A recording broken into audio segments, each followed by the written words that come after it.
دې ورځ باندې یو بل بدعت هغه امامان کوي، هغه خطبه کې وایي الوداع یا رمضان، رمضان رخصتي. خلیجي ملکونه کې هم دا بدعت شروع شوی، عرب ملکونه کې هم دا بدعت شروع شوی. ولې سړی رمضان ته په مخه خوي؟ ولې د رخصتي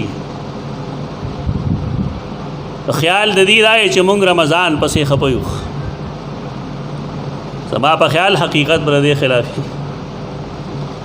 اخوی د اختر پر یو سړی جړل چارته ولې جاړي وی روزه تبع او رس کم شو. صورتحال خو دغه ده.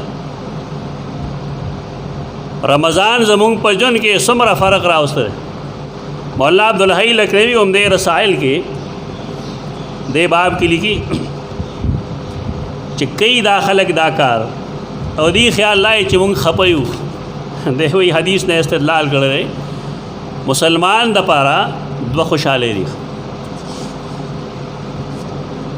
روزدار د یو سړی قال رسول الله صلی الله علیه وسلم للصائم فرحتان، روزدار د پاره دوه خوشاله دي. یو هغه خوشاله عند فطره چې کله د روزه ماتي، اختر چې کم راځي هغه ته کم اختر وای؟ عید الفطر. دی وی دا عید الفطر دا صلاة العید دی وقت شرعت صلاة العید یوم الفطر للاستبشار بختم شهر الصيام.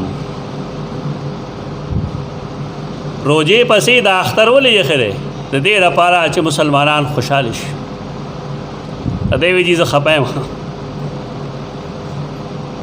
دلته واضح لیکي دا بالکل بدعت ده.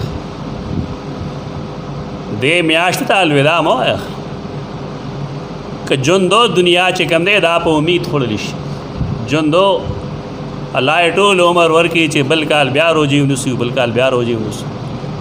خو دومره چې خود احتسابي په کار د پدې کې خود احتسابي دی ته وایي چې د انسان د روزي او د کوجي د عمل فرق واضح شي.